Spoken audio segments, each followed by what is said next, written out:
बातमी आहे नाशिकमधून। नाशिक शहरामध्ये उष्णतेची लाट कायम आहे। शहराचा पारा हा काल 41.3 अंश सेल्सिअस इतका होता। 4 दिवसांपासून तापमान 40शी पार आहे। नाशिक शहरामध्ये उष्णतेची लाट ही कायम आहे। उष्माघाताचे 60 रुग्ण उपचार घेत आहेत। आगामी 2 दिवस उष्णतेची लाट राहणार असल्याचा इशारा हवामान खात्याने दिलेला आहे। आपले प्रतिनिधी महेश महाले आपल्यासोबत जोडलेले आहेत। महेश, गेल्या काही दिवसांपासून आपण पाहतोय नाशिकचं तापमान हे वाढतच आहे। 40शी पार तापमान आपण पाहतोय।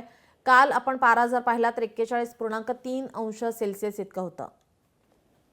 अगदी खरं आहे नीलम, गेल्या 3 दिवसांपासून नाशिकचा जो पारा आहे तो 40शी पार गेलेला आहे। कालचा जर आपण बघितलं तर जवळपास 41.3 अंश सेल्सिअस इतका तापमान हे नाशिक शहरामध्ये होतं आणि यामुळे उष्णतेची जी लाट आहे ती नाशिकमध्ये निर्माण झालेली आहे। आगामी 2 दिवस ही उष्णतेची लाट राहणार असल्याचं हवामान खात्याने जाहीर केलेलं आहे। त्यामुळे नाशिककरांना काळजी घेण्याचं आवाहन जे आहे ते आरोग्य प्रशासनातर्फे करण्यात आलेलं आहे। मात्र या सगळ्या काळामध्ये सावलीचा निवारा शोधण्यासाठी खरं तर आता महापालिका उद्यान विभागाने देखील एक निर्णय घेतलेला आहे। या काळामध्ये जर आपण बघितलं तर दुपारी 12 ते सायंकाळी 4 पर्यंत महानगरपालिकेतील सगळे जे उद्यान आहे ते खुले ठेवण्याचा जो निर्णय आहे तो महापालिका प्रशासनाने घेतलेला आहे। त्यामुळे एकूणच जर बघितलं तर कधी काळी कोल्ड सिटी म्हणून ओळख असलेली नाशिक शहर आता हे हॉट सिटी म्हणून ओळखू लागलंय आणि उष्णतेचा जी लाट आहे ती अद्यापही कायम असल्याने आरोग्य विभागाने खरं तर सतर्कतेचा इशारा नागरिकांना दिलेला आहे। त्यामुळे काळजी घेण्याचं एकूणच जे आव्हान आहे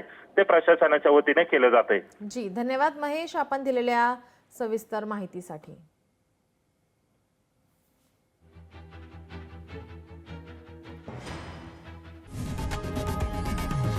लोकशाही मराठी ऐका, पहा, जागरूक रहा।